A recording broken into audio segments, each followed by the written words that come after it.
भाइयों अस्सलाम वालेकुम। उम्मीद है आप खैरियत से होंगे।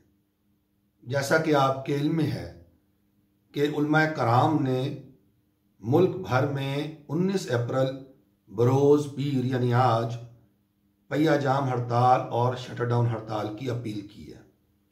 हमने उलमाए कराम की इस अपील पर लब्बैक कहने का फैसला किया है।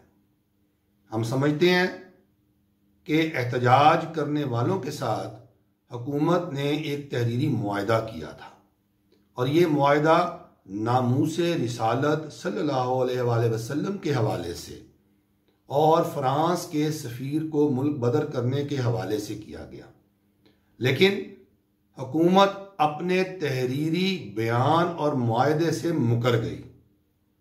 मैं एक ज़िम्मेदार पाकिस्तानी होने के नाते रियासत से ये सवाल करता हूँ कि क्या रियासत की नुमाइंदगी करने वाली हुकूमत अपने तहरीरी मुआहदों से फिर जाए तो क्या रियासत में अनारकी नहीं होगी?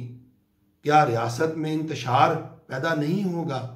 क्या रियासत में फितना व फसाद नहीं होगा?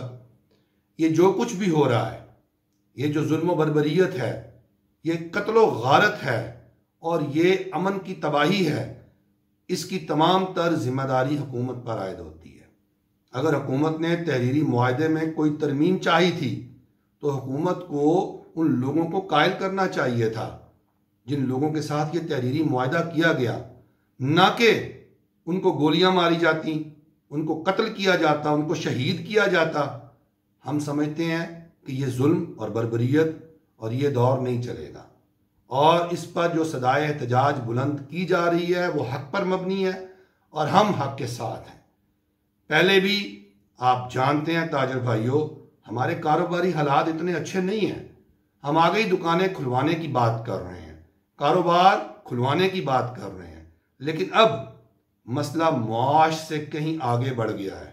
ये अकीदे का, ईमान का मसला है और जब कभी अकीदे और ईमान का मसला खड़ा होगा तो इंशाल्लाह पाकिस्तान का हर ताजर, चाहे वो छोटा हो या बड़ा, वो नामूसे रिसालत के तहफ़्फ़ुज़ के लिए खड़ा होगा, क्योंकि नबी मेहरबान आली शान की इज़्ज़त और नामूस हमें अपनी जानों से, अपने मालों से और अपनी औलादों से भी ज़्यादा कीमती है और हम उसका इससे भी ज़्यादा एहतराम करते हैं और हमें किसी भी हद तक अपने इस अकीदे की हिफाजत के लिए जाना पड़ेगा तो हम पीछे नहीं हटेंगे।